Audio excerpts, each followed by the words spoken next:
Hello, good morning, dear my students. Today my topic is the Union Public Service Commission related to the interview 2021. आप लोग जानते हैं कि 2020 में जो पीटी पास किए हैं और मेंस क्वालिफाई किए हैं, जो उनको इंटरव्यू में मौका दिया गया है, उनको बहुत ही अच्छी बात है, क्योंकि उस समय बहुत सारे स्टूडेंट ऐसे थे जो कि वह कोविड-19 से रिलेटेड वह सही से तैयारी नहीं कर पा रहे थे या उनको बहुत सारे कुछ अलग अलग बात था। लेकिन जो विद्यार्थी जो पास कर लिए हैं उनको लिए 2021 में इंटरव्यू उनको क्वालिफाई करना है। जैसे अगर मैं बात कर लूँ, बहुत सारे ऑर्गेनाइजेशन जो होते हैं वह आपको इंटरव्यू से रिलेटेड वह गाइडलाइन जारी करते हैं और आप उसमें क्लास करके अच्छे आप अपना डाउट्स क्लियर कर सकते हैं। अगर आपको कहीं भी अगर उतना कैपेसिटी या फाइनेंशियल अलाउ नहीं करता है तो आपको इंस्टीट्यूट जाने की कोई ज़रूरत नहीं है।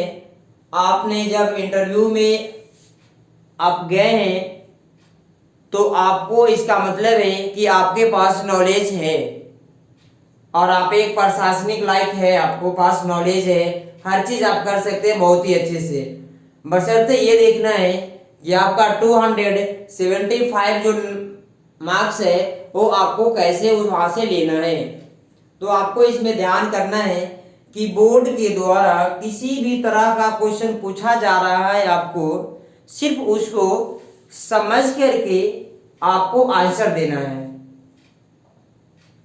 आप अगर ध्यान कर लेंगे कि बोर्ड को किसी तरह का उलझन सवाल में उसको आप अपनी जवाब ऐसा दीजिए कि आप अपने जवाब में क्लियरिटी होना चाहिए। अगर आपकी जवाब में क्लियरिटी है तो किसी भी सदस्य को पास कोई भी समस्या नहीं आएगा और आपको अच्छा नंबर मिल जाएगा।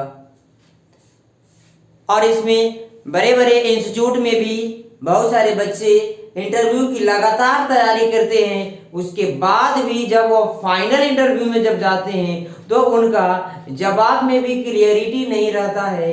इसके कारण ये होता है कि वहां से वह वापस आना पड़ता है।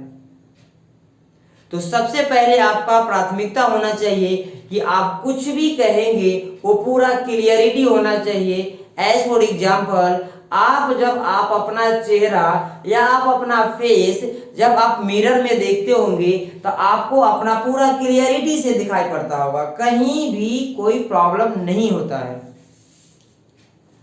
उसी हिसाब से आपको इंटरव्यू जो यूपीएससी का जो कंडक्ट होता है उसमें आपको सेम उसी तरह का आपको एक रोल करना है। और कोई बड़ी बात नहीं, इंटरव्यू एकदम सबसे इजी इंटरव्यू है जो कि आप एक माइंड में सेट कर लेंगे कि वहां पे 5 दोस्त है और उससे आपको बात करनी है। क्वेश्चन कुछ भी हो सकता है, आपको सिलेक्शन लेना है तो आप अपने आंसर को किस तरह से वहां पे प्रस्तुत करते हैं इस पर आपकी सिलेक्शन होती है, ना कि क्वेश्चन पूछने पर सिलेक्शन होता है। अब गलत आंसर देने पर भी नहीं होता है। इंटरव्यू में सिलेक्शन होने का एक ही रास्ता है क्लियर, कि आप अपने आंसर को क्लियरिटी से जवाब दीजिए और जिस आंसर को आप नहीं जानते हैं उस आंसर को आप बोलिए कि सॉरी सर, इसका जवाब मेरे पास नहीं है। कोई बात नहीं है, कोई भी परिपूर्ण नहीं होता है, कोई भी परफेक्ट नहीं होता है। इसीलिए आप ध्यान कर लेंगे कि वहां पे आपके द्वारा जो जवाब दिया गया है वो कितना आप सही दिए हैं, तभी आपका सिलेक्शन होगा। अब आप पूछ सकते हैं कि क्वेश्चन वो क्रिएट कहां से होगा। तो डियर माय स्टूडेंट्स, आप जो अपना जो बायोडाटा जो दे रहे हैं, जो टोटल आपका बायोडाटा अध्यक्ष के सामने टेबल पे है और आप जो फॉर्म जो फिल किए होंगे उस समय का हर एक एक आपको कॉलम के बारे में जानकारी होना चाहिए। आखिर वो क्वेश्चन जो क्रिएट करेंगे सिर्फ आपका बायोडाटा से ही क्लियर कर देंगे क्वेश्चन क्रिएट।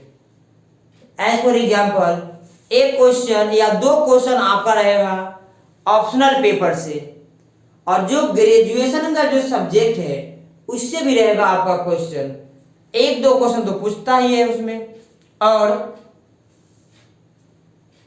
उसी हिसाब से एक दो आप हॉबी से ले लेंगे, और उसके बाद धीरे धीरे क्वेश्चन आगे चली तो फिर आपको इंटरनेशनल और नेशनल के बारे में कुछ जानकारी भी होना चाहिए। आपको एक भी दिन भी द हिंदू न्यूज़पेपर या जो भी राष्ट्रीय जो एक अखबार होता है उसको आपको पढ़ना है, जब तक कि आपके इंटरव्यू नहीं हो पा रहा है तब तक। और आपको जिस दिन इंटरव्यू क्लियर हो गया है, आपको यानी इंटरव्यू आपने दे करके आ चुके हैं, आप उसके बाद आपको रिजल्ट का वेट करना है, तब उसके बाद आप थोड़ा सा रेस्ट ले सकते हैं, कोई दिक्कत नहीं है।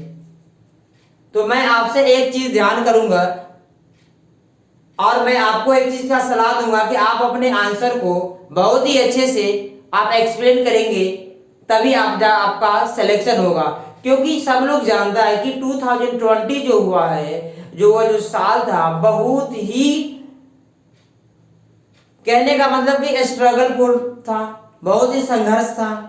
बहुत सारे इंस्टीट्यूट ऑर्गेनाइजेशन सभी बंद हो चुका था, बहुत सारे स्टूडेंट अपने अपने राज्य में चले जा रहे थे और तैयारी में संभावना बहुत ही कम था। उसके बावजूद भी आप एग्जाम क्वालिफाई किए हैं, इसका मतलब है कि आपने कुछ अलग एक्स्ट्रा एक्टिविटी है।